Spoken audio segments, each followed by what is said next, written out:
ਗੋਬਿੰਦ ਗੋਪਾਲ ਗੁਰ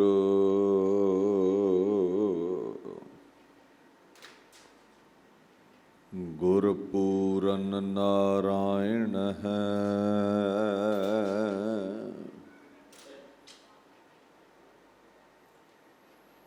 ਗੁਰ ਦਇਆਲ ਸਮਰੱਥ ਗੁਰ ਗੁਰੂ ਨਾਨਕ ਪਤਿਤ ਉਦਾਹਰਣ ਹੈ। ਤਰਨ ਗਗਨ ਨਵ ਖੰਡ ਮਹਿ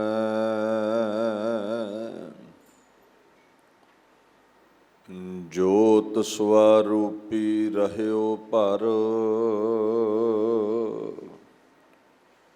ਭੰਨ ਮਥੁਰਾ ਕਛ ਭੇਦ ਨਹੀਂ ਗੁਰ ਅਰਜਨ ਪਰਤਖ ਹਰ।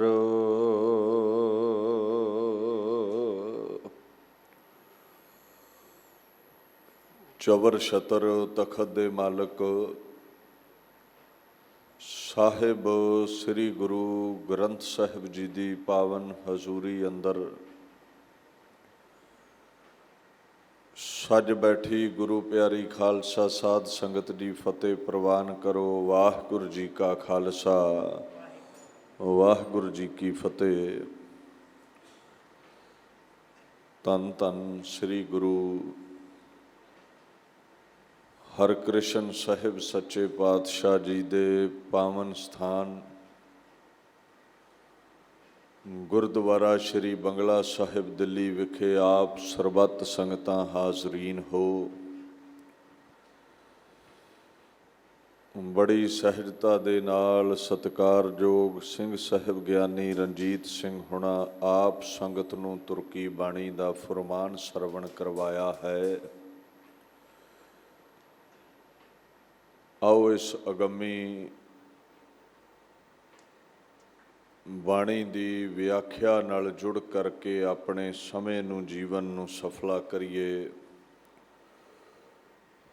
ਸਤਨਾਮ ਸ੍ਰੀ ਵਾਹਿਗੁਰੂ ਸਾਹਿਬ ਜੀ।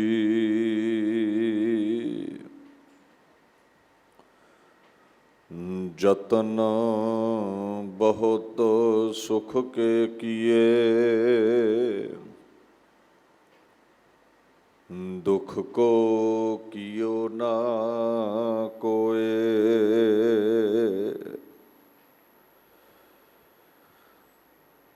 ਧੰਨ ਧੰਨ ਸ੍ਰੀ ਗੁਰੂ ਤੇਗ ਬਹਾਦਰ ਸਾਹਿਬ ਸੱਚੇ ਪਾਤਸ਼ਾਹ ਜੀ ਦੀ ਇਹ ਪਵਿੱਤਰ ਬਾਣੀ, ਇਹ ਪਾਵਨ ਸ਼ਲੋਕ 1428 ਅੰਗ ਉੱਪਰ ਦਰਜ ਹੈ। ਧੰਨ ਧੰਨ ਸ੍ਰੀ ਗੁਰੂ ਗ੍ਰੰਥ ਸਾਹਿਬ ਜੀ ਅੰਦਰ ਇਸ ਸ਼ਲੋਕ ਦੇ ਵਿੱਚ ਕਰਤਾ ਹਰਤਾ ਪਰਮੇਸ਼ਵਰ ਨੂੰ ਮੰਨਦੇ ਨੇ ਗੁਰੂ ਤੇਗ ਬਹਾਦਰ ਸਾਹਿਬ ਮਹਾਰਾਜ। ਜ਼ਿੰਦਗੀ ਵਿੱਚ ਸੁੱਖ ਨੇ, ਦੁੱਖ ਨੇ, ਰੋਗ ਨੇ, ਸੋਗ ਨੇ, ਖੁਸ਼ੀਆਂ ਨੇ, ਖੇੜੇ ਨੇ, ਸਭ ਪਰਮਾਤਮਾ ਦੇ ਹੁਕਮ ਵਿੱਚ ਹੈ।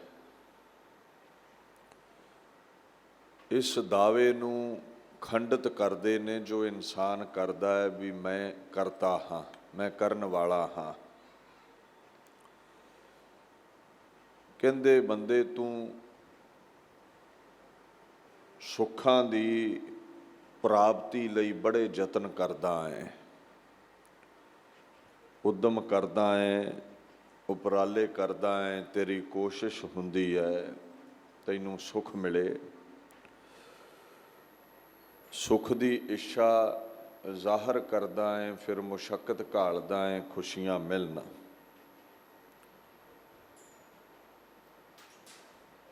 ਕਹਿੰਦੇ ਲੋਚਦਾ ਸੁੱਖ ਹੈ,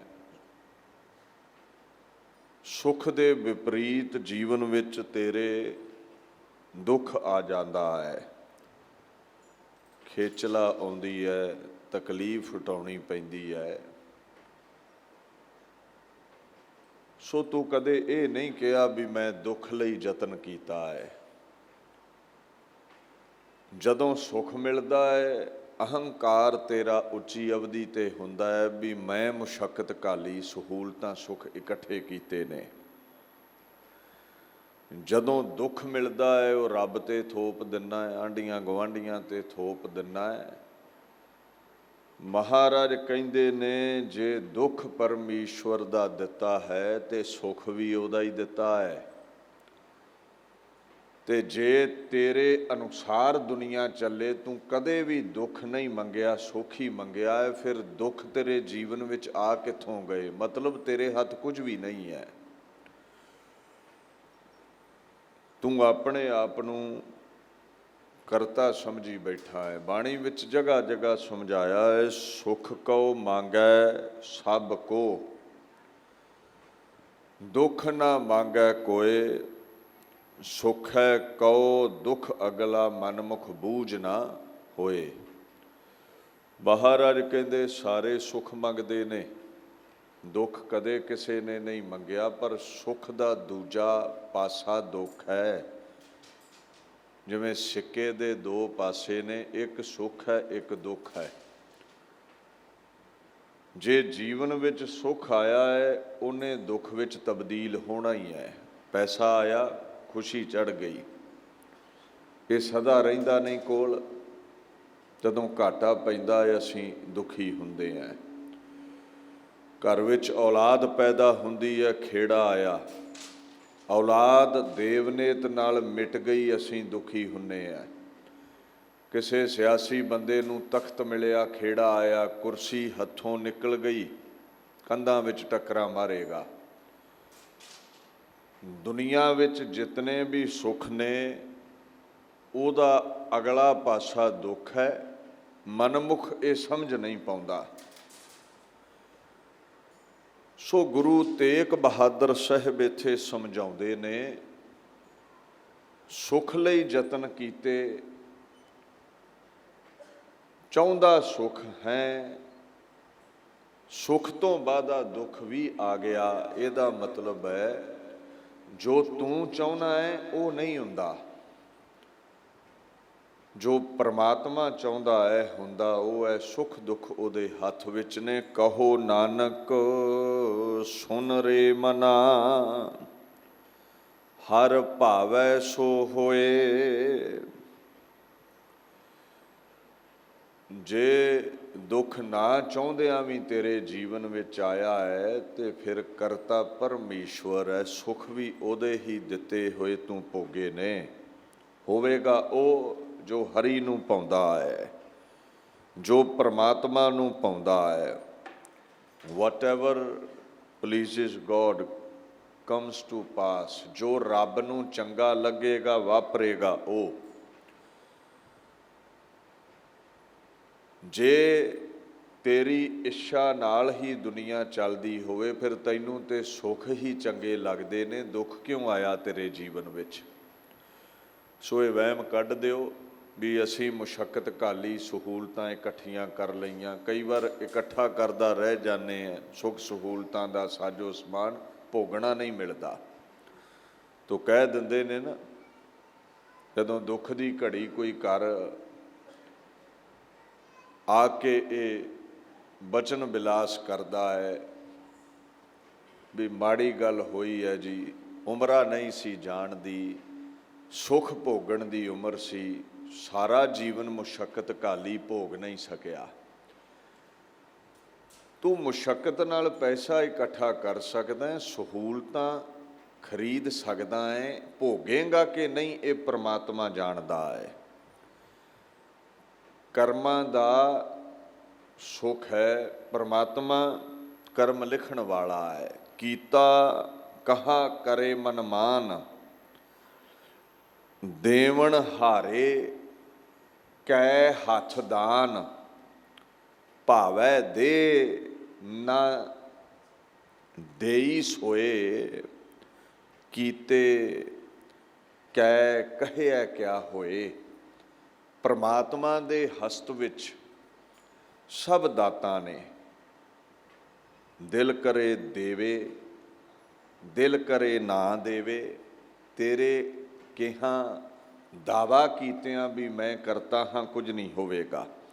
ਰੋਜ਼ ਤੇ ਪੜ੍ਹਦੇ ਹੋ, ਨਿਤਨੇਮ ਜਦੋਂ ਕਰਦੇ ਹੋ, ਜੋ ਤਿਸ ਭਾਵੈ ਸੋਈ ਕਰਸੀ, ਹੁਕਮ ਨਾ ਕਰਨਾ ਜਾਈ। ਸੋ ਪਾਤਸ਼ਾਹੋ ਸਾਹਾ ਪਤ ਸਾਹਿਬ, ਨਾਨਕ ਰਹਿਣ ਰਜਾਈ। ਮਹਾਰਾਜ ਕਹਿੰਦੇ ਪਾਤਸ਼ਾਹਾਂ ਦਾ ਪਾਤਸ਼ਾਹ ਹੈ ਪਰਮੇਸ਼ਵਰ, ਜੋ ਉਹਨੂੰ ਭਾਉਂਦਾ ਹੈ ਉਹੀ ਕਰਦਾ ਹੈ, ਤੇਰਾ ਹੁਕਮ ਨਹੀਂ ਚੱਲੇਗਾ। ਸੋ ਦੁੱਖ ਸੁੱਖ ਪਰਮਾਤਮਾ ਦੇ ਹੁਕਮ ਵਿੱਚ ਨੇ। ਕਹਿੰਦੇ ਪਾਤਸ਼ਾਹਾਂ ਦੇ ਪਾਤਸ਼ਾਹ ਦੀ ਰਜ਼ਾ ਵਿੱਚ ਰਹਿ ਕੇ ਸੁੱਖ ਲੈਣਾ ਸਿੱਖ, ਫਿਰ ਦੁੱਖਾਂ ਵਿੱਚ ਵੀ ਸੁੱਖ ਹੈ। ਹੁਕਮ ਮੰਨਿਆ ਹੋਵੇ ਪ੍ਰਵਾਨ, ਤਾਂ ਖਸਮੈ ਕਾ ਮਹਿਲ ਪਾਏ ਸੀ। ਖਸਮੈ ਭਾਵੈ ਸੋ ਕਰੇ, ਮਨਹੁ ਚਿੰਦਿਆ ਸੋ ਫਲ ਪਾਏ ਸੀ। ਕਹਿੰਦੇ ਹੁਕਮ ਵਿੱਚ ਚੱਲ, ਖੁਸ਼ ਹੋਵੇਗਾ। ਜਿਵੇਂ ਬੱਚੇ ਮਾਪਿਆਂ ਦਾ ਹੁਕਮ ਮੰਨਣ ਤੇ ਮਾਪੇ ਬੜੇ ਖੁਸ਼ ਹੋ ਕੇ ਦਾਤ ਦਿੰਦੇ ਨੇ। ਤੋ ਜਿਹੜਾ ਬੱਚਾ ਕਹੇ ਵਿੱਚ ਨਾ ਚੱਲੇ, ਮਾਪੇ ਉਹਨੂੰ ਬੇਦਖਲ ਕਰ ਦਿੰਦੇ ਨੇ। ਪਰਮਾਤਮਾ ਦਾ ਸੁਭਾਅ ਕੁਝ ਐਸਾ ਹੈ, ਜਿਹੜਾ ਹੁਕਮ ਵਿੱਚ ਚੱਲਦਾ ਹੈ ਮਨੋਂ ਚਿੰਦੇ ਫਲ ਪਾ ਲੈਂਦਾ ਹੈ। ਤਾਂ ਦਰਗਹ ਪੈਂਦਾ ਜਾਏ ਸੀ, ਦਰਗਾਹ ਤਾਈਂ ਉਹਨੂੰ ਸਿਰੋਂ ਪਾਉ ਮਿਲਦੇ ਨੇ, ਅਦਬ ਮਿਲਦਾ ਹੈ, ਸਤਿਕਾਰ ਮਿਲਦਾ ਹੈ। ਸੋ ਪਰਮਾਤਮਾ ਤੋਂ ਲਹਿਦਾ ਕੋਈ ਕਰਤਾ ਨਹੀਂ ਹੈ, ਦੁੱਖ ਸੁੱਖ ਉਹਦੇ ਹੱਥ ਵਿੱਚ ਨੇ। ਇਸ ਸ਼ਲੋਕ ਰਾਹੀਂ ਸ੍ਰੀ ਗੁਰੂ ਤੇਗ ਬਹਾਦਰ ਸਾਹਿਬ ਇਹ ਹੁਕਮ ਕਰਦੇ ਨੇ। ਪਾਵਨ ਬਾਣੀ ਦੀ ਵਿਚਾਰ ਨੂੰ ਦਾਸ ਇੱਥੇ ਸੰਕੋਚਦਾ ਹੈ। ਅੱਜ ਬਾਣੀ ਕੇ ਬੋਹਿਤ ਅਕਾਲ ਪੁਰਖ ਦੇ ਪੰਜਵੇਂ ਸਰਗੁਣ ਸਰੂਪ ਪੰਜਵੇਂ ਗੁਰੂ ਨਾਨਕ, ਧੰਨ ਧੰਨ ਸ੍ਰੀ ਗੁਰੂ ਅਰਜਨ ਦੇਵ ਮਹਾਰਾਜ ਜੀ ਦਾ ਪ੍ਰਕਾਸ਼ ਦਿਵਸ ਹੈ। ਦੇਸ਼ਾਂ ਦੇਸ਼ਾਂਤਰਾਂ ਵਿੱਚ ਸੰਗਤਾਂ ਸਜਦੇ ਕਰ ਰਹੀਆਂ ਨੇ ਗੁਰੂ ਸਾਹਿਬ ਦੀ ਅਗੰਮੀ ਸ਼ਖਸੀਅਤ ਨੂੰ।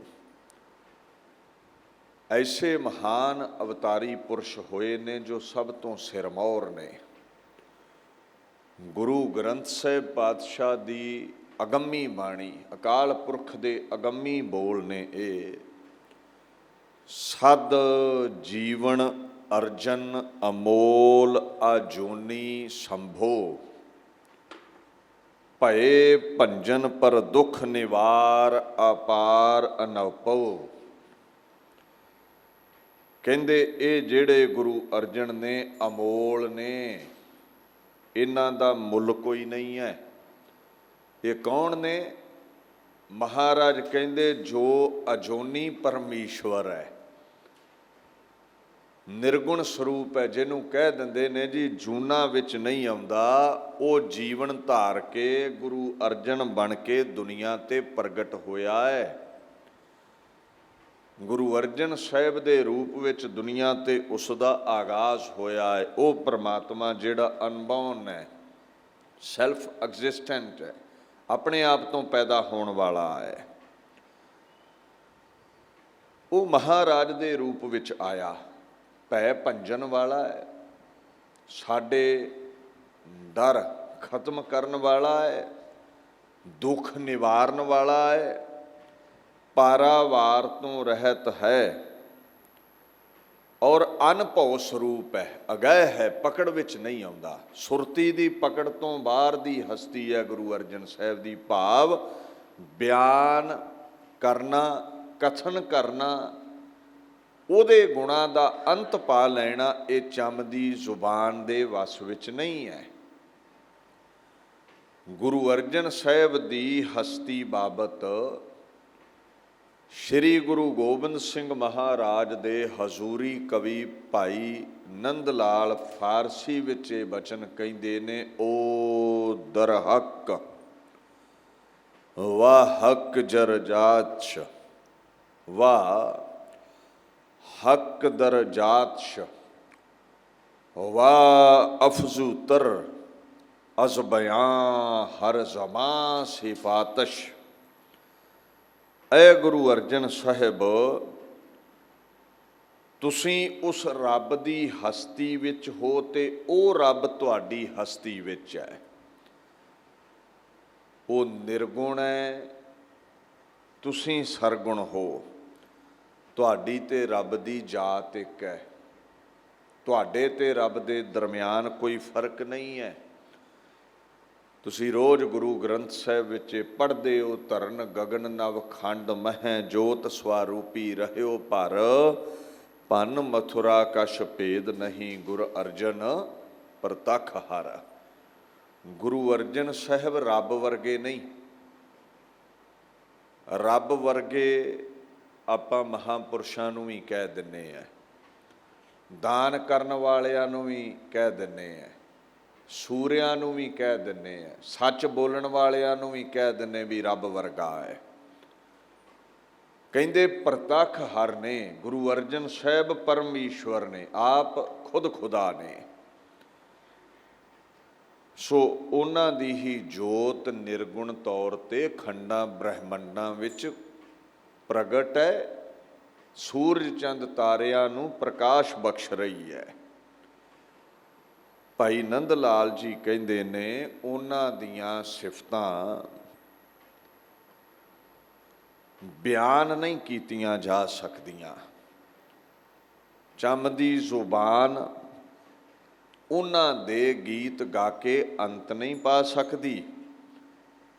ਗੁਰੂ ਗ੍ਰੰਥ ਸਾਹਿਬ ਵੀ ਕਹਿੰਦੇ ਨੇ, ਅੰਤ ਨਾ ਪਾਵਤ ਦੇਵ ਸਭੈ ਮੁਨ ਇੰਦਰ ਮਹਾ ਸ਼ਿਵ ਜੋਗ ਕਰੀ, ਫੁਨ ਬੇਦ ਬਿਰੰਚ ਵਿਚਾਰ ਰਹਿਓ ਹਰ ਜਾਪ ਨਾ ਛਾਡਿਓ ਏਕ ਘਰੀ, ਮਥੁਰਾ ਜਨ ਕੋ ਪ੍ਰਭ ਦੀਨ ਦਇਆਲ ਹੈ ਸੰਗਤ ਸ੍ਰਿਸ਼ਟ ਨਿਹਾਲ ਕਰੀ, ਰਾਮਦਾਸ ਗੁਰੂ ਜਗ ਤਾਰਨ ਕੋ ਗੁਰ ਜੋਤ ਅਰਜਨ ਮਾਹੇ ਧਰੀ। ਕਹਿੰਦੇ ਪਰਮਾਤਮਾ ਤੇਰੀ ਐਸੀ ਬੁਲੰਦ ਹਸਤੀ ਹੈ, ਇੰਦਰ ਵਰਗੇ ਮਹਾਦੇਵ, ਬੜੇ ਬੜੇ ਦੇਵਤੇ, ਵੇਦ ਸ਼ਾਸਤਰ ਤੇਰਾ ਅੰਤ ਨਹੀਂ ਪਾ ਸਕਦੇ। ਐ ਪਰਮੇਸ਼ਵਰ ਤੂੰ ਹੀ ਗੁਰੂ ਅਰਜਨ ਬਣ ਕੇ ਸ੍ਰਿਸ਼ਟੀ ਨੂੰ ਤਾਰਨ ਨਿਹਾਲ ਕਰਨ ਦੁਨੀਆ ਦੇ ਉੱਤੇ ਆਇਆ ਏ, ਪ੍ਰਗਟ ਹੋਇਆ ਹੈ। ਦੀਨ ਦੁਨੀਆ ਦੇ ਮਾਲਕ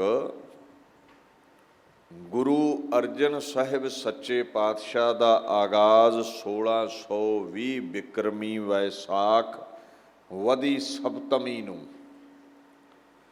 ਸ਼੍ਰੀ ਗੋਇੰਦਵਾਲ ਸਾਹਿਬ ਹੋਇਆ। ਸ਼੍ਰੀ ਗੁਰੂ ਰਾਮਦਾਸ ਪਾਤਸ਼ਾਹ ਜੀ ਦੇ ਗ੍ਰਹਿ ਵਿਖੇ ਮਾਤਾ ਭਾਨੀ ਜੀ ਦੇ ਪਾਵਨ ਹਿਰਦੇ ਵਿੱਚ ਅਗੰਮੀ ਜੋਤ ਪ੍ਰਕਾਸ਼ਵਾਨ ਹੋਈ। ਗੁਰੂ ਅਰਜਨ ਸਾਹਿਬ ਫਿਰ ਇਸ ਰੂਹੇ ਜ਼ਮੀਨ ਤੇ ਪ੍ਰਗਟ ਹੋਏ ਨੇ। ਹਰੇ ਬਚਪਨ ਵਿੱਚ ਸਨ। ਬੀਬੀ ਭਾਨੀ ਜੀ ਬੜੀ ਸੇਵਾ ਕਰਦੇ ਨੇ ਆਪਣੇ ਪਿਤਾ ਦੀ। ਜਵਾਨੀ ਆ ਗਈ, ਬਾਬਾ ਜੇਠਾ ਜੀ ਦੇ ਨਾਲ ਆਨੰਦ ਪੜ੍ਹੇ ਗਏ, ਵਿਆਹ ਹੋਇਆ। ਇਸ ਦਰਮਿਆਨ ਦਿਨ ਰਾਤ ਆਪਣੇ ਪਿਤਾ ਬਾਬਾ ਅਮਰਦਾਸ ਦੀ ਸੇਵਾ ਕਰਦੇ ਰਹੇ। ਜਦੋਂ ਬਾਲ ਸ਼੍ਰੀ ਅਰਜਨ ਸਾਹਿਬ ਦਾ ਆਗਾਜ਼ ਹੋਇਆ, ਉਹਦੇ ਬਾਅਦ ਵੀ ਨਿਰੰਤਰ ਸੇਵਾ ਜਾਰੀ ਰੱਖੀ। ਇੰਨੀ ਕੁ ਸੇਵਾ ਕੀਤੀ ਉਸ ਮਾਈ ਨੇ, ਇੱਕ ਦਿਨ ਪ੍ਰਸੰਨ ਹੋਏ ਖੁਦ ਖੁਦਾ ਗੁਰੂ ਅਮਰਦਾਸ ਮਹਾਰਾਜ, ਔਰ ਗਲੂਏ ਮੁਬਾਰਕ ਤੋਂ ਜਿਹੜੇ ਬੋਲ ਉਹਨਾਂ ਪ੍ਰਗਟ ਕੀਤੇ ਨੇ, ਸ਼੍ਰੀ ਗੁਰਪ੍ਰਤਾਪ ਸੂਰਜ ਗ੍ਰੰਥ ਵਿੱਚ ਦਰਜ ਨੇ। ਸੋਡ ਬੰਸ ਕਹੋ ਬੜ ਬੜਿਆਈ, ਤੈ ਕਰ ਭਗਤ ਭਲੇ ਅਬ ਪਾਈ, ਤੀਨੋਂ ਕਾਲ ਵਿਖੈ ਤੁਝ ਜੈਸੀ, ਹੋਈ ਨਾ ਹੈ ਹੋਵਹਿਗੀ ਐਸੀ। ਐ ਬੀਬੀ ਭਾਨੀ ਸੁਪੁੱਤਰੀ, ਤਿੰਨਾਂ ਕਾਲਾਂ ਵਿੱਚ ਤੇਰੇ ਵਰਗੀ ਕੋਈ ਹਸਤੀ, ਕੋਈ ਮਾਈ ਨਹੀਂ ਹੋਈ। ਆਦਿ ਸ਼ਕਤੀ ਦਾ ਰੂਪ ਹੈ। ਸੋਢੀ ਵੰਸ਼ ਦੀ ਵਡਿਆਈ ਤੇਰੀ ਭਗਤੀ ਕਰਕੇ ਹੈ, ਤੇਰੀ ਸੇਵਾ ਕਰਕੇ ਹੈ। ਕਿਉਂ ਤੇਰੇ ਵਰਗੀ ਕੋਈ ਮਾਈ ਨਹੀਂ ਦੁਨੀਆ ਤੇ। ਕਹਿੰਦੇ ਨੇ ਪਿਤਾ ਗੁਰੂ ਜਗ ਗੁਰ ਹੋਏ ਕੰਤ, ਪੁੱਤਰ ਗੁਰੂ ਹੋਏ ਪੌਤਰ ਮਹੰਤ। ਤੇਰੇ ਪਿਤਾ ਗੁਰੂ ਨੇ, ਭਾਵ ਗੁਰੂ ਅਮਰਦਾਸ। ਤੇਰੇ ਪਤੀ ਬਾਬਾ ਜੇਠਾ ਜੀ ਗੁਰੂ ਬਣਨਗੇ, ਗੁਰੂ ਰਾਮਦਾਸ। ਤੇਰਾ ਫਰਜ਼ੰਦ ਇਹ ਜੋ ਗੋਦ ਵਿੱਚ ਖੇਡਦਾ ਹੈ ਸ਼੍ਰੀ ਅਰਜਨ ਦੇਵ, ਇਹ ਗੁਰੂ ਬਣਨਗੇ। ਔਰ ਤੇਰੇ ਪੋਤਰੇ ਵੀ ਗੁਰਤਾ ਦੇ ਮਾਲਕ ਹੋਣਗੇ। ਇਹ ਪੇਸ਼ੇਨ ਗੋਈ ਹੈ, ਭਵਿੱਖਿਅਤ ਵਾਕ ਨੇ ਗੁਰੂ ਹਰਗੋਬਿੰਦ ਸਾਹਿਬ ਬਾਰੇ। ਅਤ ਪ੍ਰਸੰਨ ਸ਼੍ਰੀ ਅਮਰ ਕਿਰਪਾਲ, ਇਤਿਆਦਕ ਬਰ ਦੀਏ ਵਿਸਾਲ। ਇਉਂ ਪ੍ਰਸੰਨ ਹੋ ਕੇ ਐਸੇ ਮਹਾਨ ਵਰ ਗੁਰੂ ਅਮਰਦਾਸ ਨੇ ਬੀਬੀ ਭਾਨੀ ਜੀ ਨੂੰ ਬਖਸ਼ੇ। ਤੋ ਗੁਰੂ ਗ੍ਰੰਥ ਸਾਹਿਬ ਕਹਿੰਦੇ ਨੇ ਗੁਰ ਕਾ ਬਚਨ ਅਟਲ ਅਛੇਦ, ਗੁਰ ਬਚਨ ਕਾਰਜ ਸਰਬ ਪੂਰਨ, ਈਤ ਊਤ ਨਾ ਹਲੀ। ਗੁਰੂ ਦਾ ਬਚਨ ਸਦਾ ਅਟਲ ਹੈ। ਗੁਰੂ ਦੇ ਬਚਨ ਨਾਲ ਸਭੇ ਹੀ ਕਾਰਜ ਪੂਰੇ ਹੁੰਦੇ ਨੇ। ਗੁਰੂ ਦੇ ਬਚਨ ਤੇ ਭਰੋਸਾ ਰੱਖੋ, ਕਦੇ ਡੋਲੋ ਨਾ। ਗੁਰੂ ਦਾ ਬਚਨ ਕੱਟਿਆ ਨਹੀਂ ਜਾ ਸਕਦਾ। ਜੋ ਵਰ ਗੁਰੂ ਦਿੰਦਾ ਹੈ ਤ੍ਰੈਕਾਲ ਉਹ ਸੱਚ ਰਹਿੰਦੇ ਨੇ। ਪੱਥਰ ਤੇ ਲਕੀਰ ਵਰਗੇ ਨੇ ਬੋਲ। ਮਾਈ ਗੁਰੂਜ਼ ਵਰਡ ਇਜ਼ ਇਨਫੋਲੇਬਲ। ਕਦੇ ਵੀ ਗੁਰੂ ਦਾ ਬਚਨ ਕੱਟਿਆ ਨਹੀਂ ਜਾਂਦਾ। ਅਡਿੱਗ ਹੈ, ਅਡੋਲ ਹੈ, ਸਦੀਵੀ ਪ੍ਰਗਟ ਰਹਿੰਦਾ ਹੈ, ਬਦਲਿਆ ਨਹੀਂ ਜਾ ਸਕਦਾ। ਮਹਾਰਾਜ ਨੇ ਬਚਨ ਕਰ ਦਿੱਤੇ। ਹੁਣ ਜਦੋਂ ਆਪਾਂ ਬਾਣੀ ਕਾ ਬੋਹਿਤ ਕਹਿੰਦੇ ਆ ਗੁਰੂ ਅਰਜਨ ਸਾਹਿਬ ਪਾਤਸ਼ਾਹ ਨੂੰ, ਸ਼੍ਰੀ ਆਦਿ ਗ੍ਰੰਥ ਸਾਹਿਬ ਦੀ ਸੰਪਾਦਨਾ ਉਹਨਾਂ ਨੇ ਕੀਤੀ ਹੈ। ਸੋ ਕਈ ਵਾਰ ਇਹ ਖਿਆਲ ਉੱਠਦਾ ਹੈ ਵੀ ਕਿੰਨੀ ਕੁ ਵਿੱਦਿਆ ਪੜ੍ਹੇ ਹੋਣਗੇ, ਕਿੰਨੀਆਂ ਕੁ ਭਾਸ਼ਾਵਾਂ ਉਹਨਾਂ ਨੇ ਪੜ੍ਹੀਆਂ ਹੋਣਗੀਆਂ। ਇਹ ਭੁਲੇਖਾ ਖਾ ਜਾਂਦੇ ਅਸੀਂ। ਤੁਹਾਡੇ ਸਾਡੇ ਬੱਚਿਆਂ ਨੂੰ ਪੜ੍ਹਨ ਦੀ ਲੋੜ ਹੈ। ਸਤਿਗੁਰੂ ਪੜ੍ਹਨ ਨਹੀਂ ਆਏ, ਪੜ੍ਹਾਉਣ ਆਏ ਨੇ। ਭੱਟ ਸਾਹਿਬਾਨਾਂ ਨੂੰ ਪੁੱਛੋ ਕੀ ਗੁਰੂ ਨੂੰ ਲੋੜ ਹੈ ਦੁਨਿਆਵੀ ਕਰਮ ਕਰਨ ਦੀ, ਕੋਈ ਬ੍ਰਹਮ ਦੀ ਵਿਚਾਰ ਕਰਨ ਦੀ, ਕੋਈ ਭਗਤੀ ਕਰਨ ਦੀ, ਕੋਈ ਚੌਂਕੜਾ ਲਾਉਣ ਦੀ? ਕਹਿੰਦੇ ਨਹੀਂ। ਤੈਂ ਜਨਮਤ ਗੁਰਮਤ ਬ੍ਰਹਮ ਪਛਾਣਿਓ। ਆਇਆ ਗੁਰੂ ਅਰਜਨ ਸਾਹਿਬ, ਤੁਸੀਂ ਪ੍ਰਕਾਸ਼ ਤੋਂ ਹੀ ਬ੍ਰਹਮ ਸਰੂਪ ਹੋ, ਬ੍ਰਹਮ ਦੀ ਪਹਿਚਾਣ ਵਾਲੇ ਹੋ, ਗਿਆਨ ਸਰੂਪ ਹੋ, ਗਿਆਨ ਦਾ ਸਾਗਰ ਹੋ।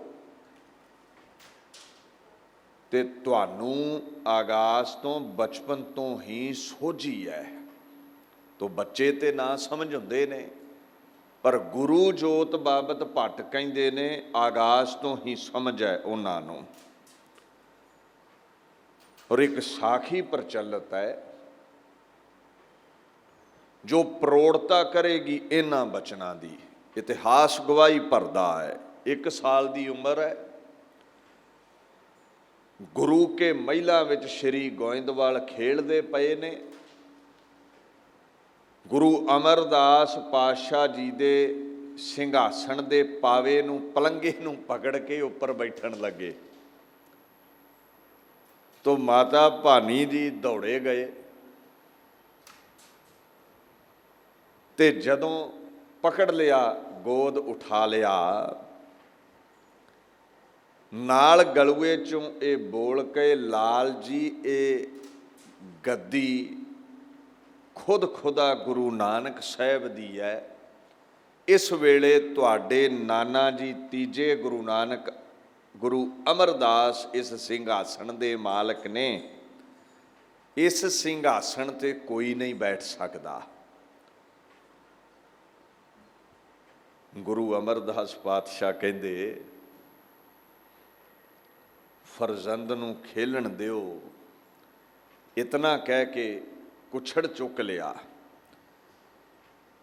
ਔਰ ਕਵੀ ਸੰਤੋਖ ਸਿੰਘ ਗੁਰਪ੍ਰਤਾਪ ਸੂਰਜ ਗ੍ਰੰਥ ਵਿੱਚ ਲਿਖਦੇ ਨੇ, ਊਪਰ ਕੋ ਉਠਾਏ ਤਬ ਤੋਲਿਓ, ਗਰਵ ਭਾਰ ਲਖ ਸ਼੍ਰੀ ਮੁਖ ਬੋਲਿਓ। ਉੱਪਰ ਉਠਾ ਕੇ ਗਲੂਏ ਮੁਬਾਰਕ ਚੋਂ ਇਹ ਬੋਲ ਗੁਰੂ ਅਮਰਦਾਸ ਜੀ ਨੇ ਕਹੇ, ਭਾਰੀ ਗੁਰ ਜਗ ਮਹਿ ਬਿਦ ਤੈ ਹੈ, ਬਾਣੀ ਕੋ ਬੋਹਿਥ ਵੱਡ ਹਵੈ ਹੈ। ਇਹ ਭਾਰਾ ਗੁਰੂ ਪ੍ਰਗਟ ਹੋਵੇਗਾ ਔਰ ਬਾਣੀ ਦਾ ਬੋਹਿਤ ਹੋਵੇਗਾ। ਵਰ ਦਿੱਤਾ ਦੋਹਿਤਾ ਬਾਣੀ ਕਾ ਬੋਹਿਤਾ। ਗੁਰੂ ਸਾਹਿਬ ਕਹਿੰਦੇ, ਜੇ ਇਹ ਸਿੰਘਾਸਣ ਤੇ ਨਹੀਂ ਬੈਠੇਗਾ ਤੇ ਹੋਰ ਕੌਣ ਬੈਠੇਗਾ। ਤੋ ਕਹਿੰਦੇ ਮਹਾਰਾਜ ਨੇ ਇਉਂ ਬੜਾ ਲਿਆ ਲਾਡ ਪਿਆਰ ਕੀਤਾ, ਭੁਖਿਅਤ ਬਚਨ ਵੀ ਕਹਿ ਦਿੱਤੇ। ਅਸੀਂ ਨਹੀਂ ਜਾਣਦੇ ਭਵਿੱਖ ਵਿੱਚ ਕੀ ਹੋਣਾ ਹੈ, ਸਾਡੀ ਇੰਨੀ ਪਹੁੰਚ ਨਹੀਂ ਹੈ। ਪਰ ਗੁਰੂ ਗ੍ਰੰਥ ਸਾਹਿਬ ਕਹਿੰਦੇ ਨੇ, ਨਾਨਕ ਜੁਗ ਜੁਗ ਗੁਰ ਗੋਪਾਲਾ। ਗੁਰੂ ਹਰ ਜ਼ਰੇ ਵਿੱਚ, ਹਰ ਯੁੱਗ ਵਿੱਚ ਮੌਜੂਦ ਹੈ, ਨਿਰਗੁਣ ਤੌਰ ਤੇ, ਪ੍ਰਮਾਤਮਾ ਸਰੂਪ ਦੇ ਤੌਰ ਤੇ। ਉਹ ਹਰ ਯੁੱਗ ਵਿੱਚ, ਹਰ ਕਾਲ ਵਿੱਚ ਵਾਪਰਨ ਵਾਲੀ ਘਟਨਾ ਤੋਂ ਜਾਣੂ ਹੈ। ਉਹਦੇ ਹੁਕਮ ਵਿੱਚ ਹੁੰਦਾ ਹੈ ਸਭ ਕੁਝ, ਤਾਂ ਭਵਿੱਖ ਬਾਰੇ ਜਾਣਦਾ ਹੈ। ਬਾਕੀ ਮਹਾਰਾਜ ਕਹਿੰਦੇ ਨੇ, ਚੌਹੋ ਜੁਗ ਮਹਿ ਅੰਮ੍ਰਿਤ ਸਾਚੀ ਬਾਣੀ। ਉਹਦੀ ਬਾਣੀ, ਉਹਦੇ ਬੋਲ ਚੌਹਾਂ ਯੁੱਗਾਂ ਵਿੱਚ ਸੱਚ ਨੇ, ਅਟੱਲ ਨੇ। ਇਹ ਉਹਦੀ ਅਜ਼ਮਤ ਹੈ। ਕੁਛੜ ਚੁੱਕਿਆ ਸੀ ਬਾਲਕ ਗੁਰੂ ਅਰਜਨ ਸਾਹਿਬ ਨੂੰ, ਤੋ ਮਹਾਰਾਜ ਸਿੰਘਾਸਣ ਤੇ ਬੈਠੇ ਨੇ ਤੇ ਜ਼ੋਰ ਮਾਰ ਕੇ ਨਾ ਬਾਲਕ ਬਾਬਾ ਅਰਜਨ ਸਾਹਿਬ ਆਪਣੇ ਪਾਵਨ ਚਰਨ ਹੋਰ ਤਾਂ ਉਠਾਉਂਦੇ ਨੇ ਵੀ ਮੈਂ ਸਿੰਘਾਸਣ ਤੇ ਹੀ ਬਹਿਣਾ ਹੈ। ਤੇ ਕਵੀ ਸੰਤੋਖ ਸਿੰਘ ਜੀ ਲਿਖਦੇ ਨੇ ਇਤਿਹਾਸ ਦੇ ਵਿੱਚ ਵੀ ਗੁਰੂ ਅਮਰਦਾਸ ਕਹਿੰਦੇ, ਗੁਰੂ ਦੇਖ ਕਰ ਬਾਕ ਬਖਾਨੇ, ਅਬ ਤੇ ਹੀ ਗਾਦੀ ਲਲਚਾਨੇ, ਆਪਣੇ ਪਿਤਾ ਪਾਸ ਤੇ ਲੀਜਹਿ, ਤਬ ਲਗ ਧੀਰਜ ਧਾਰ ਥਰੀਜੈ। ਕਾਲੇ ਬੜੇ ਪੈਂਦੇ ਉਹ ਗੱਦੀ ਤੇ ਬਹਿਣ ਲਈ, ਇਹ ਗੱਦੀ ਤੁਹਾਡੇ ਪਿਤਾ ਦੀ ਹੈ, ਉਹਨਾਂ ਕੋਲੋਂ ਲੈ ਲਿਓ, ਤੁਹਾਨੂੰ ਹੀ ਸੇਵਾ ਮਿਲਣੀ ਹੈ। ਆਉਣ ਵਾਲੇ ਸਮੇਂ ਦੇ ਬਚਨ ਬਾਪੂ ਕਰ ਰਿਹਾ ਹੈ। ਖੈਰ, ਇਹ 1 ਸਾਲ ਦੀ ਉਮਰ ਵਿੱਚ ਹੀ ਸਮਝ ਹੈ ਵੀ ਗੁਰਤਾ ਗੱਦੀ ਦੇ ਵਾਰਸ ਅਸੀਂ ਹਾਂ, ਤਾਂ ਬੈਠਣ ਪੈਂਦੇ ਨੇ। ਔਰ ਇਹ ਜਾਣਦੇ ਨੇ ਵੀ ਸਾਨੂੰ ਕਾਰਜ ਬੜੇ ਕਰਨੇ ਪੈਣੇ ਨੇ, ਔਰ ਨਿਰਗੁਣ ਸਰੂਪ ਦੇ ਹੁਕਮ ਵਿੱਚ ਇਹ ਸਰਗੁਣ ਚੋਲਾ ਥੋੜਾ ਸਮਾਂ ਰਹਿਣਾ ਹੈ। ਸ਼ਹਾਦਤ ਦੀ ਅਵਧੀ ਮੰਨਣੀ ਹੈ, ਜਲਦੀ ਤਖਤ ਤੇ ਬਹਿ ਕੇ ਲੋਕਾਈ ਦੀ ਸੇਵਾ ਕਰ ਲਈਏ, ਲੋਕਾਈ ਨੂੰ ਤਾਰ ਦਈਏ। ਸੋ ਸਮਾਂ ਆਇਆ, ਸ਼੍ਰੀ ਗੁਰੂ ਅਮਰਦਾਸ ਪਾਤਸ਼ਾਹ ਦੀ ਅਗੰਮੀ ਜੋਤ ਬਾਬਾ ਜੇਠਾ ਜੀ ਵਿੱਚ ਸਮਾਈ ਗੁਰੂ ਰਾਮਦਾਸ ਬਣ ਗਏ। ਗੁਰੂ ਰਾਮਦਾਸ ਪਾਤਸ਼ਾਹ ਦੀ ਅਗੰਮੀ ਜੋਤ 1638 ਬਿਕਰਮੀ ਭਾਦਰੋਂ ਸੁਦੀ ਦੂਜ ਨੂੰ ਸ਼੍ਰੀ ਗੁਰੂ ਅਰਜਨ ਦੇਵ ਸਾਹਿਬ ਦੇ ਵਿੱਚ ਟਿਕ ਗਈ। ਗੁਰਤਾ ਗੱਦੀ ਦੇ ਮਹਾਰਾਜ ਵਾਰਸ ਬਣ ਗਏ। ਸਮਾਂ ਆਇਆ 1646 ਬਿਕਰਮੀ ਸੰਮਤ ਹਾੜ ਦਾ ਮਹੀਨਾ ਸੀ। ਪਿੰਡ ਮਓ ਨੇੜੇ ਫਿਲੌਰ, ਪਿਤਾ ਕ੍ਰਿਸ਼ਨ ਚੰਦ ਜੀ, ਮਾਤਾ ਧਨਵੰਤੀ ਦੀ ਲਾਇਕ ਸਪੁੱਤਰੀ ਮਾਤਾ ਗੰਗਾ ਜੀ ਦੇ ਨਾਲ ਆਨੰਦ ਕਾਰਜ ਹੋਏ। ਉਹ ਜਗਤ ਮਾਤਾ ਦਾ ਰੁਤਬਾ ਹਾਸਲ ਕਰ ਗਈ। ਗੁਰੂ ਅਰਜਨ ਸਾਹਿਬ ਦਾ ਜੀਵਨ ਅਗੰਮੀ ਹੈ, ਸਾਗਰ ਹੈ। ਸਾਗਰ ਵਿੱਚ ਚੁੱਭੀ ਲਾਈ ਜਾ ਸਕਦੀ ਹੈ, ਅੰਤ ਨਹੀਂ ਪਾਇਆ ਜਾ ਸਕਦਾ। ਸੋ ਮੈਂ ਮੁੱਖ ਬੰਦ ਤੁਹਾਡੇ ਨਾਲ ਸਾਂਝੇ ਕਰਾਂਗਾ ਉਹਨਾਂ ਦੇ ਜੀਵਨ ਵਿੱਚੋਂ। ਗੁਰੂ ਅਰਜਨ ਸਾਹਿਬ ਮਹਾਰਾਜ ਦੀ ਜੋ ਮਾਨਵਤਾ ਨੂੰ ਦੇਣ ਹੈ, ਸਿੱਖ ਜਗਤ ਨੂੰ ਤੇ ਹੈ ਹੀ, ਪਰ ਉਹ ਜਗਤ ਗੁਰੂ ਨੇ। ਆਪਾਂ ਜਦੋਂ ਮਹਾਰਾਜ ਦੇ ਕੌਤਕਾਂ ਬਾਬਤ ਪੜ੍ਹਦੇ ਹਾਂ, ਜੋ ਉਹਨਾਂ ਦੀ ਦੇਣ ਹੈ ਇਸ ਰੂਹੇ ਜ਼ਮੀਨ ਨੂੰ,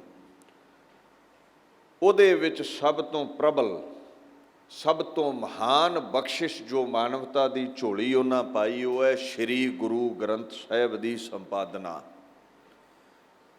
ਤੁਰਕੀ ਬਾਣੀ ਦੀ ਜੋ ਦੇਣ ਉਹਨਾਂ ਨੇ ਸਮਾਜ ਨੂੰ ਦਿੱਤੀ ਹੈ, ਲੋਕਾਈ ਨੂੰ ਦਿੱਤੀ ਹੈ, ਉਹਦੇ ਤੁੱਲ ਹੋਰ ਕੋਈ ਦਾਤ ਨਹੀਂ ਹੈ ਦੁਨੀਆ ਤੇ। ਫਿਰ ਦੁਨੀਆ ਵਿੱਚ ਬੜੇ ਤੀਰਥ ਨੇ, ਸਨਾਤਨ ਮਤ ਦੇ ਵੱਖਰੇ ਨੇ, ਇਸਲਾਮ ਜਗਤ ਦੇ ਵੱਖਰੇ ਨੇ, ਈਸਾਈ ਮਤ ਦੇ ਵੱਖਰੇ ਨੇ। ਔਰ ਆਪਾਂ ਜੇ ਧਿਆਨ ਦਈਏ, ਇੱਕ ਧਰਮ ਨਾਲ ਸੰਬੰਧਿਤ ਜੋ ਮੰਦਰ ਨੇ, ਧਾਰਮਿਕ ਸਥਾਨ ਨੇ, ਦੂਸਰੇ ਧਰਮ ਦੇ ਲੋਕ ਉੱਥੇ ਨਹੀਂ ਜਾ ਸਕਦੇ।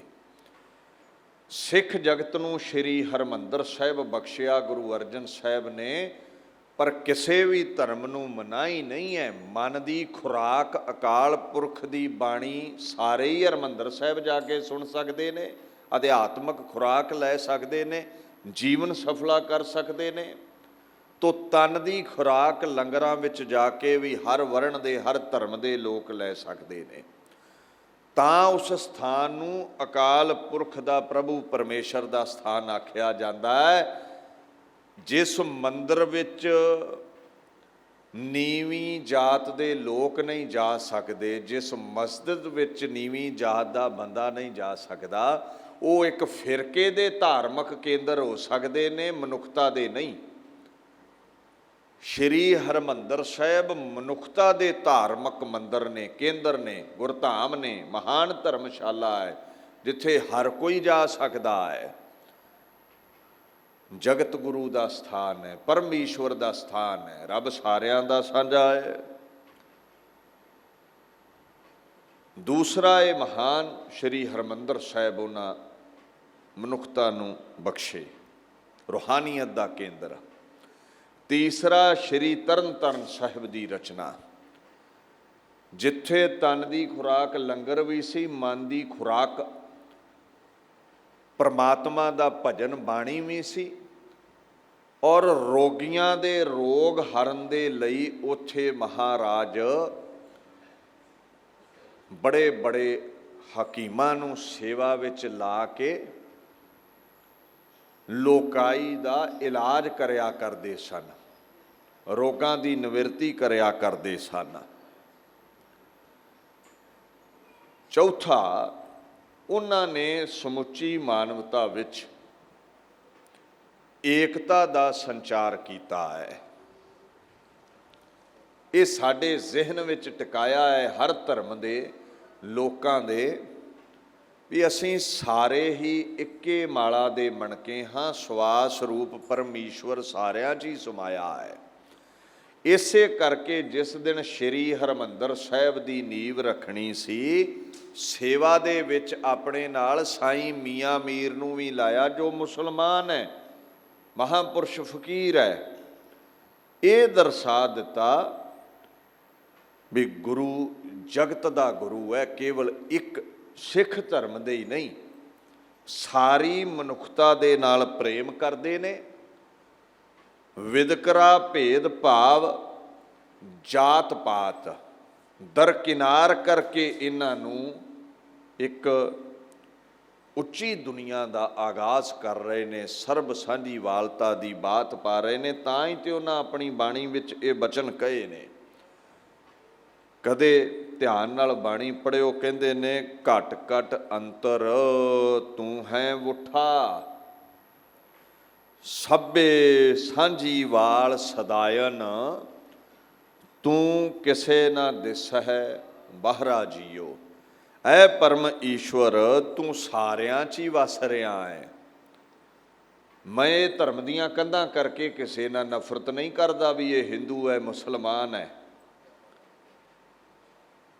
ਕਹਿੰਦੇ ਸਾਰੇ ਇੱਕੇ ਹੀ ਮਿੱਟੀ ਤੋਂ ਬਣੇ ਨੇ, ਸੋ ਸਾਰਿਆਂ ਦਾ ਨਾਲ ਪ੍ਰੇਮ ਕਰਨਾ ਸਿੱਖ ਜਗਤ ਦਾ ਫਲਸਫਾ ਹੈ। ਜੋ ਸ੍ਰੀ ਗੁਰੂ ਗ੍ਰੰਥ ਸਾਹਿਬ ਦੀ ਸੰਪਾਦਨਾ ਕੀਤੀ ਹੈ, ਇਹ ਇੱਕ ਮਨੁੱਖਤਾ ਦੇ ਹਿੱਤ ਵਿੱਚ ਅਜ਼ੀਮ ਦੇਣ ਹੈ ਮਹਾਰਾਜ ਦੀ। ਇਹ ਸਭਨਾਂ ਦਾ ਭਲਾ ਕਰਨ ਵਾਲੀ ਬਾਣੀ ਹੈ। ਭਗਤ ਭੰਡਾਰ ਗੁਰਬਾਣੀ ਲਾਲ, ਗਾਵਤ ਸੁਨਤ ਕਮਾਵਤ ਨਿਹਾਲ। ਅਕਾਲ ਪੁਰਖ ਦੀ ਇਹ ਬਾਣੀ ਜਿਹੜਾ ਵੀ ਸੁਣੇਗਾ, ਗਾਵੇਗਾ, ਹਿਰਦੇ ਵਿੱਚ ਟਿਕਾਵੇਗਾ, ਉਹ ਨਿਹਾਲ ਹੋਵੇਗਾ। ਫਾਰਸੀ ਦਾ ਲਫ਼ਜ਼ ਹੈ ਨਿਹਾਲ, ਭਾਵ ਹੁੰਦਾ ਹੈ ਪੂਰਨ ਕਾਮ, ਕਾਮਯਾਬ, ਮੁਰਾਦਬੰਦ, ਹਰ ਇੱਛਾ ਪੂਰੀ ਹੋਵੇਗੀ, ਹਰ ਕਾਰਜ ਉਹਦਾ ਸਿੱਧ ਹੋਵੇਗਾ ਜਿਹੜਾ ਬਾਣੀ ਨੂੰ ਕਮਾਵੇਗਾ, ਗਾਵੇਗਾ। ਇਹ ਪਰਮੇਸ਼ਵਰ ਦੀ ਵਡਿਆਈ ਦੇ ਬੋਲ, ਜਿਸਨੇ ਗਾਏ, ਕਮਾਏ, ਸ਼ਰਵਣ ਕੀਤੇ, ਉਹਨੂੰ ਨਜ਼ਾਤ ਮਿਲ ਗਈ, ਮੁਕਤੀ ਮਿਲ ਗਈ। ਪਹਿਲੇ 4 ਗੁਰੂ ਸਾਹਿਬਾਨਾਂ ਦੀ ਬਾਣੀ ਪੋਥੀਆਂ ਵਿੱਚ ਸੀ। ਗੁਰੂ ਨਾਨਕ ਸਾਹਿਬ, ਗੁਰੂ ਅੰਗਦ ਸਾਹਿਬ, ਗੁਰੂ ਅਮਰਦਾਸ, ਗੁਰੂ ਰਾਮਦਾਸ।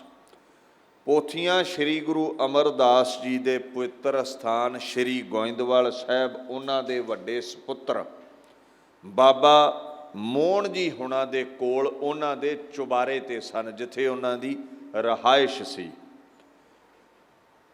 ਗੁਰੂ ਅਰਜਨ ਸਾਹਿਬ ਪਾਤਸ਼ਾਹ ਨੇ ਬਾਬਾ ਬੁੱਢਾ ਜੀ, ਭਾਈ ਗੁਰਦਾਸ ਜੀ ਆਦਿਕ ਮੁਖੀਏ ਸਿੱਖਾਂ ਨੂੰ ਆਖਿਆ ਪੋਥੀਆਂ ਲੈ ਆਓ, ਕਿਉਂਕਿ ਅੱਜ ਕੱਲ੍ਹ ਗੁਰੂ ਨਾਨਕ ਸਾਹਿਬ ਦੇ ਨਾਮ ਨੂੰ ਵਰਤ ਕੇ ਕੱਚੇ ਬੋਲ ਪ੍ਰਗਟ ਕਰਕੇ ਬਾਣੀ ਦਰਸਾਇਆ ਜਾ ਰਿਹਾ ਹੈ ਉਹਨਾਂ ਬੋਲਾਂ ਨੂੰ ਮਨੁੱਖਤਾ ਦੇ ਅੱਗੇ।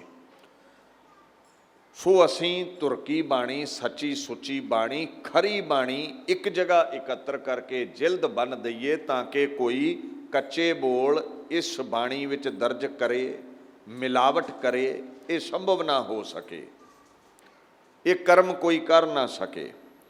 ਤੋ ਭਾਈ ਗੁਰਦਾਸ, ਬਾਬਾ ਬੁੱਢਾ ਜੀ ਸ਼੍ਰੀ ਗੋਇੰਦਵਾਲ ਸਾਹਿਬ ਗਏ, ਪਰ ਮਾਯੂਸ ਹੋ ਕੇ ਮੁੜਨਾ ਪਿਆ।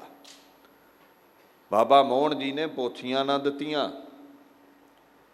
ਫਿਰ ਸ਼੍ਰੀ ਗੁਰੂ ਅਰਜਨ ਦੇਵ ਸਾਹਿਬ ਸੱਚੇ ਪਾਤਸ਼ਾਹ ਸ਼੍ਰੀ ਅੰਮ੍ਰਿਤਸਰ ਸਾਹਿਬ ਤੋਂ ਚੱਲ ਕੇ ਸ਼੍ਰੀ ਗੋਇੰਦਵਾਲ ਸਾਹਿਬ ਗਏ। ਬਾਬਾ ਮੋਹਣ ਜੀ ਦੇ ਚੁਬਾਰੇ ਦੇ ਬਾਹਰ ਖਲੋਤੇ ਨੇ, ਆਵਾਜ਼ ਦਿੱਤੀ। ਬਾਬਾ ਮੋਹਣ ਜੀ ਨੇ ਦਰਵਾਜ਼ਾ ਨਾ ਖੋਲ੍ਹਿਆ। ਗਲੂਏ ਮੁਬਾਰਕ ਤੋਂ ਇੱਕ ਸ਼ਬਦ ਪ੍ਰਗਟ ਕੀਤਾ, ਗੁਰੂ ਗ੍ਰੰਥ ਸਾਹਿਬ ਵਿੱਚ ਦਰਜ ਹੈ। ਪਰਮਾਤਮਾ ਦੀ ਵਡਿਆਈ ਹੈ ਇਸ ਸ਼ਬਦ ਦੇ ਵਿੱਚ, ਔਰ ਨਾਲ ਨਾਲ ਬਾਬਾ ਮੋਹਨ ਜੀ ਨੂੰ ਅਸਲ ਮੋਹਨ ਦੇ ਮਾਇਨੇ ਸਮਝਾਏ ਵੀ ਅਸਲ ਅਰਥ ਕੀ ਨੇ। ਤੁਹਾਡਾ ਨਾਮ ਬੜਾ ਬੁਲੰਦ ਹੈ, ਤੋ ਇਸ ਨਾਮ ਦੀ ਵਡਿਆਈ ਕੀ ਹੈ ਸਮਝਾਉਣਾ ਕੀਤਾ। ਗੌੜੀ ਮਹੱਲਾ ਪੰਜਵਾਂ। ਮੋਹਨ ਤੇਰੇ ਉੱਚੇ ਮੰਦਰ, ਮਹਿਲ ਅਪਾਰਾ। ਮੋਹਨ ਤੇਰੇ ਸੋਹਣ ਦੁਆਰ, ਜੀਓ ਸੰਤ ਧਰਮਸ਼ਾਲਾ। ਅਕਾਲ ਪੁਰਖ ਦੀ ਵਡਿਆਈ ਕੀਤੀ। ਐ ਮਨ ਨੂੰ ਮੋਹਣ ਵਾਲੇ ਪਰਮੇਸ਼ਵਰ, ਤੇਰੇ ਉੱਚੇ ਦਰਬਾਰ, ਤੇਰੀ ਬੁਲੰਦ ਹਸਤੀ, ਤੇਰੀ ਮਜਲਸ ਵੀ ਉੱਚੀ, ਮਹਿਲ ਵੀ ਤੇਰੇ ਉੱਚੇ। ਸੱਚਖੰਡ ਵਸੈ ਨਿਰੰਕਾਰ, ਸੱਚਾ ਤੇਰਾ ਖੰਡ, ਸੱਚਾ ਬ੍ਰਹਮੰਡ। ਸੱਚਖੰਡ ਤੇਰਾ ਬੜਾ ਬੁਲੰਦ ਹੈ, ਉੱਚਾ ਹੈ। ਤੋ ਦੂਸਰਾ ਭਾਵ ਮੋਹਨ ਨੂੰ ਸਮਝਾ ਰਹੇ ਨੇ ਵੀ ਉਸ ਅਕਾਲ ਪੁਰਖ ਵਾਂਗੂ ਚੁਬਾਰਾ ਤੇਰਾ ਵੀ ਵਾਹਵਾ ਉੱਚਾ ਹੈ। ਪਰ ਅਕਾਲ ਪੁਰਖ ਦੇ ਦਰ ਉੱਤੇ ਸਾਧੂਆਂ ਦੀ ਸਭਾ ਟਿਕਦੀ ਹੈ, ਉਹਦੇ ਗੀਤ ਗਾਉਂਦੀ ਹੈ, ਸਾਧੂਆਂ ਦਾ ਅਦਬ ਹੁੰਦਾ ਹੈ। ਤੋ ਤੇਰੇ ਉੱਚੇ ਚੁਬਾਰੇ ਤੋਂ ਤੇ ਸਾਧੂ ਖਾਲੀ ਹੱਥ ਮੁੜ ਗਏ ਨੇ ਮਾਯੂਸ ਹੋ ਕੇ। ਤੂੰ ਬਾਬਾ ਮੋਹਣ ਕਦਰ ਹੀ ਨਾ ਕੀਤੀ ਬਾਬਾ ਬੁੱਢਾ ਜੀ ਦੀ, ਭਾਈ ਗੁਰਦਾਸ ਜੀ ਦੀ। ਇਹ ਸ਼ਬਦ ਉਚਾਰ ਰਹੇ ਸਨ। ਸ਼ਬਦ ਦਾ ਭਾਵ ਇੱਕ ਹੀ ਨਹੀਂ ਹੁੰਦਾ ਵੀ ਅੰਤਰਮੁਖੀ ਹੈ ਇਕੱਲਾ, ਬਾਹਰ ਮੁਖੀ ਵੀ ਹੁੰਦਾ ਹੈ। ਹਰ ਤਰ੍ਹਾਂ ਦੇ ਇਨਸਾਨ ਨੂੰ ਸੋਝੀ ਦੇਣ ਲਈ ਬਾਣੀ ਉਚਾਰੀ ਗਈ ਹੈ। ਸੋ ਇਹ ਕਿੰਤੂ ਪਰੰਤੂ ਕਰਨਾ ਨਹੀਂ ਜੀ, ਇਹ ਅਰਥ ਹੈ ਉਹ ਅਰਥ ਹੈ, ਬੇਅੰਤ ਅਰਥ ਨੇ। ਗੁਰਮੁਖੀ ਦਾ ਘੇਰਾ ਸਾਗਰ ਵਰਗਾ ਹੈ। ਦੀਨ ਦੁਨੀਆ ਦੇ ਮਾਲਕ ਗੁਰੂ ਅਰਜਨ ਸਾਹਿਬ ਦੇ ਬੋਲ ਚੋਟ ਕਰ ਗਏ ਬਾਬਾ ਮੋਹਨ ਜੀ ਦੇ ਜ਼ਿਹਨ ਵਿੱਚ। ਬਾਬਾ ਮੋਹਨ ਜੀ ਨੇ ਦਰਵਾਜ਼ਾ ਖੋਲ੍ਹਿਆ ਤੇ ਗੁਰੂ ਅਰਜਨ ਸਾਹਿਬ ਦਾ ਸਤਿਕਾਰ ਨਹੀਂ ਕੀਤਾ ਤੇ ਆਖਣ ਲੱਗੇ, ਕਿਸ ਲਈ ਆਏ ਹੋ? ਤਾਂ ਗੁਰੂ ਅਰਜਨ ਸਾਹਿਬ ਕਹਿੰਦੇ, ਜੀ ਤੁਹਾਡੇ ਕੋਲ 4 ਪਾਤਸ਼ਾਹੀਆਂ ਦੀ ਬਾਣੀ ਹੈ, ਅਸੀਂ ਇਕੱਤਰ ਕਰਕੇ ਸ਼੍ਰੀ ਆਦਿ ਗ੍ਰੰਥ ਸਾਹਿਬ ਦੀ ਰਚਨਾ ਕਰਨੀ ਚਾਹੁੰਦੇ ਹਾਂ। ਸਮੇਂ ਦੀ ਲੋੜ ਹੈ, ਲੋਕਾਈ ਦਾ ਭਲਾ ਕਰਨਾ ਹੈ, ਬਾਣੀ ਦਾ ਬੋਹਿਤ ਤਿਆਰ ਕਰਨਾ ਹੈ। ਗੁੱਸੇ ਵਿੱਚ ਆ ਗਏ ਬਾਬਾ ਮੋਹਨ ਜੀ। ਗੁਰਪ੍ਰਤਾਪ ਸੂਰਜ ਗ੍ਰੰਥ ਵਿੱਚ ਇਹ ਬਚਨ ਲਿਖੇ ਨੇ, ਪ੍ਰਥਮ ਹਮਾਰੀ ਵਸਤ ਲਈ ਪਿਤ ਪਾਸ ਤੇ, ਕੁੱਲ ਭਲਿਅਨ ਕੀ ਹੁਤੀ ਗੁਰੂ ਤਾ ਜਾਸ ਤੇ। ਆਖਣ ਲੱਗੇ, ਪਹਿਲਾਂ ਤੁਸੀਂ ਸੋਢੀਆਂ ਨੇ, ਭੱਲਿਆਂ ਦਾ ਜੋ ਤਖਤ ਸੀ ਗੁਰਤਾ ਗੱਦੀ, ਉਹ ਮੱਲ ਲਿਆ। ਹੱਕ ਸਾਡਾ ਸੀ, ਖੋਹ ਕੇ ਤੁਸੀਂ ਲੈ ਗਏ ਸੋਢੀਓ। ਅੱਗੇ ਆਖਣ ਲੱਗੇ, ਲਾਜ ਨਾ ਧਾਰਿਓ ਆਪ, ਅਬੈ ਚਲ ਆਇਓ। ਸਭ ਗੁਰੂਅਨ ਕੇ ਸ਼ਬਦ ਲੈਣ ਹਿਤ ਧਾਇਓ। ਤੁਹਾਨੂੰ ਸ਼ਰਮ ਨਹੀਂ ਆਉਂਦੀ, ਲਾਜ ਨਹੀਂ ਆਉਂਦੀ? ਅੱਗੇ ਸਭ ਕੁਝ ਲੁੱਟ ਲਿਆ ਸਾਡਾ, ਤੇ ਹੁਣ ਇਹ ਗੁਰੂਆਂ ਦੇ ਸ਼ਬਦ ਰਹਿ ਗਏ ਨੇ, ਪੋਥੀਆਂ ਰਹਿ ਗਈਆਂ ਨੇ, ਅਮੁੱਲੀ ਵਸਤੂ ਸਾਡੇ ਪਾਸ, ਉਹ ਵੀ ਲੈਣ ਆ ਗਏ ਹੋ, ਉਹ ਵੀ ਹੁਣ ਖੋ ਕੇ ਲੈ ਜਾਓਗੇ। ਐਸੇ ਰੁੱਖੇ ਬਚਨ ਬਾਬਾ ਮੋਹਨ ਜੀ ਨੇ ਗਲੂਏ ਮੁਬਾਰਕ ਚੋਂ ਕੱਢੇ। ਹੁਣ ਗੁਰੂ ਅਰਜਨ ਸਾਹਿਬ ਪਾਤਸ਼ਾਹ ਸਮਾਧੀ ਲੀਨ ਪੁਰਸ਼ ਜਾਣ ਕੇ ਬਾਬਾ ਮੋਹਨ ਜੀ ਦਾ ਅਦਬ ਕਰਦੇ ਨੇ। ਵੈਸੇ ਵੀ ਮਹਾਰਾਜ ਦਾ ਸੁਭਾਅ ਬੜਾ ਨਿਰਮਾਣ ਸੀ, ਬੜੇ ਠੰਡੇ ਰਹਿੰਦੇ ਸਨ। ਔਰ ਇੱਕ ਪੱਖ ਇਹ ਵੀ ਹੈ ਵੀ ਗੁਰੂ ਕੀ ਕੁੱਲ ਦਾ, ਗੁਰੂ ਕੀ ਵੰਸ਼ ਦਾ ਅਦਬ ਕਰਨਾ ਹਰ ਸਿੱਖ ਦਾ ਫਰਜ਼ ਹੈ। ਕਈ ਕਹਿ ਦਿੰਦੇ, ਲਓ ਜੀ ਗੁਰੂ ਦੀਆਂ ਕੁੱਲਾਂ ਦੀ ਗੱਲ ਕਿਉਂ ਕਰਦੇ ਹੋ, ਕੁੱਲਾਂ ਦੀ ਗੱਲ ਕਿੱਥੇ ਹੋਈ ਹੈ? ਗੁਰੂ ਗ੍ਰੰਥ ਸਾਹਿਬ ਕਹਿੰਦੇ, ਧੰਨ ਧੰਨ ਪਿਤਾ, ਧੰਨ ਧੰਨ ਕੁੱਲ, ਧੰਨ ਧੰਨ ਸੋ ਜਨਨੀ ਜਿਨ ਗੁਰ ਜਣਿਆ ਮਾਏ। ਗੁਰਾਂ ਦੀ ਮਾਂ ਧੰਨ, ਗੁਰਾਂ ਦੇ ਪਿਤਾ ਧੰਨ, ਗੁਰਾਂ ਦੀ ਕੁੱਲ ਧੰਨ। ਧੰਨ ਧੰਨ ਗੁਰੂ ਜਿਨ ਨਾਮ ਅਰਾਧਿਆ, ਆਪ ਤਰਿਆ ਜਿਨੀ ਡਿਠਾ ਤਿਨਾ ਲੈ ਛਡਾਏ। ਗੁਰੂ ਪਰਮ ਈਸ਼ਵਰ ਦੇ ਸੰਬੰਧ ਵਿੱਚ ਜੋ ਵੀ ਹੈ ਉਹ ਧੰਤਾ ਦੇ ਯੋਗ ਹੈ। ਇੰਗਲਿਸ਼ ਦੇ ਟੀਕਾਕਾਰ ਵੀ ਲਿਖਦੇ ਨੇ, ਕਹਿੰਦੇ blessed is the mother, blessed is the father, blessed is the lineage, hail to the mother, hail to the father, hail to the lineage. ਜੈ ਜੈਕਾਰ ਕਰ ਮਾਈ ਬਾਪ ਦੀ, ਕੁੱਲ ਦੀ, ਵੰਸ਼ ਦੀ। ਤੁਣ ਬਾਣੀ ਦੇ ਉਲਟ ਜਾ ਕੇ ਅਸੀਂ ਵੰਸ਼ ਨੂੰ ਕਿੱਦਾਂ ਗਲਤ ਕਹਿ ਦਈਏ, ਕੁੱਲ ਨੂੰ ਕਿੱਦਾਂ ਗਲਤ ਕਹਿ ਦਈਏ। ਮਹਾਰਾਜ ਬਚਨ ਸੁਣਦੇ ਰਹੇ ਗੁਪਤ ਆਨੰਦ ਵਿੱਚ। ਮੈਂ ਕਈ ਵਾਰ ਸੋਚਦਾ ਹੁੰਨਾ ਹੈ, ਗੁਰੂ ਅਰਜਨ ਸਾਹਿਬ ਤੁਸੀਂ ਤਤੇ ਤਤੇ ਬੋਲ ਬਾਬਾ ਮੋਹਨ ਜੀ ਦੇ ਜਰ ਗਏ।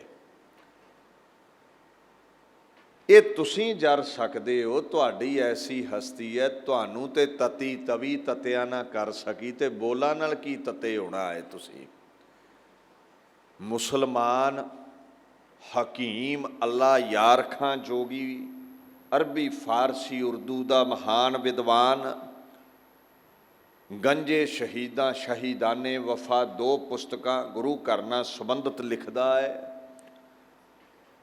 ਉਹ ਇਹ ਬੋਲ ਪ੍ਰਗਟ ਕਰਦਾ ਹੈ अकबर भी प्याद मेरे दरबार में आया, बरकत ने मेरी फतेह था आसाम कराया।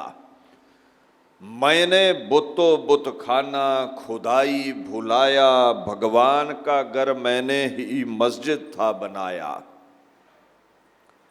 बालू की तपी रेत मेरे तन पे पड़ी थी, मैं वो हूँ उबलने पे भी उफ तक नहीं की थी। उबल गए देग विच तत्ती तवी, तत्ता रेता सीस विच पैंदा है, तत्ती लू वगदी है, लकड़ां तत्तियां अग बड़ी तत्ती, जे ठंडा है ते गुरु अर्जन साहब ठंडा है। इत्थे बड़े बड़े पीर फकीर सूली चढ़न लगे, कुरला उठे पीड़ा नहीं झली जाती। क्यों? गुरु अर्जन साहब शहीदां दे सरताज ने तत्ती तवी ते बैठे कहंदे तेरा किया मीठा लागै, हर नाम पदार्थ नानक मांगै। ऐ परमात्मा अग भी तेरा रूप, मैं भी तेरा सरगुण स्वरूप, मैनू अग की कहंदी है। आनंद विच बैठे, सड़ शरीर रहा है, जोत आनंद विच है, सूक्ष्म शरीर आनंदित है, तो शरीर तो वैसे भी सड़ना ही है। अज तवी ते सड़ रहा है, कल नूं मड़ियां विच सड़ना है। ऐसी अजमत दे मालक है। मंदा बोलिया बाबा मोहन जी ने तत्ते नहीं होए, बोल करड़े सन, पर इउं लगदा है जिवें इन्हां बोलां दे विच उस्तति छिपी होवे। लफ्ज़ां दी नब्ज़ पढ़िओ, अंदरला भाव ये निकलदा है तत्ते बोलां दे भी वस्तु भलियां दी सी, तुसीं अपनी निमरता नाल गुणां दे नाल सोढिओ, गुरता गद्दी जित लई। गुरु नानक दे तख्त दे वारस बन गए, तख्त बहै तख्ते की लायक, तुसीं लायक सी, तख्त तुहानूं मिल गया। हुण बाबा मोहन तत्ते तत्ते बोली जाते ने तो गुरु अर्जन साहब हथ जोड़ के खलोते ने। ये निमरता वेख के ना ते बाबा मोहन जी बचन करदे करदे मौन विच चले गए, गुप्त हो गए, अखां चों मोती डिगण लग पए, गला खुलिया। वैराग दे विच आखण लगे, महाराज गुरु अर्जन साहिब, बस तुहाडी यही निमरता ने तुहानूं गुरता गद्दी दा वारस बनाया है। इस निमरता करके ही कुल कायनात दी बुलंद हस्ती तुसीं बने हो। गुरु नानक दा महान तख्त तुहानूं नसीब होया है। पोथियां ते तुसीं जेती लईआं, जाओ लै जाओ। बाबे मोहन नूं भी तुसीं जित लिया, अज तो तुहाडा सेवक हो निबड़िया। ये गुरां दी निमरता, इनू कहंदे ने आपस कहो जो जाणै नीचा सोऊ गणिया सब ते ऊंचा। महाराज खेड़े विच आए, कहंदे जिस लग जगत सिमर सतनामू, होए उधार पाए सुख धामू। श्री मोहन तुम धन महाना, गुरबाणी कीनस इस थाना। आखण लगे गुरबाणी कीनस एक थाना। ऐ बाबा मोहन जी तुसी धन, तुहाडे कारण ही हुण बाणी इकत्तर होण लगी है। जेड़ा भी इस बाणी नूं पढ़े सुनेगा उहदा उधार होवेगा और तुहानूं भी इहदा फल जरूर मिलेगा। तुसी ये महान परोपकार कीता है। जन नानक बोलै ब्रह्म विचार, जो सुनै कमावै सो उतरै पार। जन्म ना मरै ना आवै ना जाए, हर सेती ओह रहै समाए। ये ब्रह्म दे बोल ने, जेड़ा सुनेगा कमावेगा वो रोगां तो सोगां तो भवसागर तो पार जावेगा। ਉਹਦਾ जन्म मरण कटिया जावेगा, वो परमात्मा विच अभेद होवेगा। इउं महाराज ने अगम्मी बाणी पोथियां दे रूप विच लई। पालकी साहिब दे विच पोथियां रख के अमृतसर गए। गुरु हरगोबिंद साहिब, माता गंगा जी, बाबा बुढ़ा जी, भाई गुरदास मुखीए सिख शहर तो बाहर महाराज नूं लैण गए। 1660 विक्रमी संमत रामसर दे कंढे भाई गुरदास जी तो बीड़ लिखाउणी शुरू की।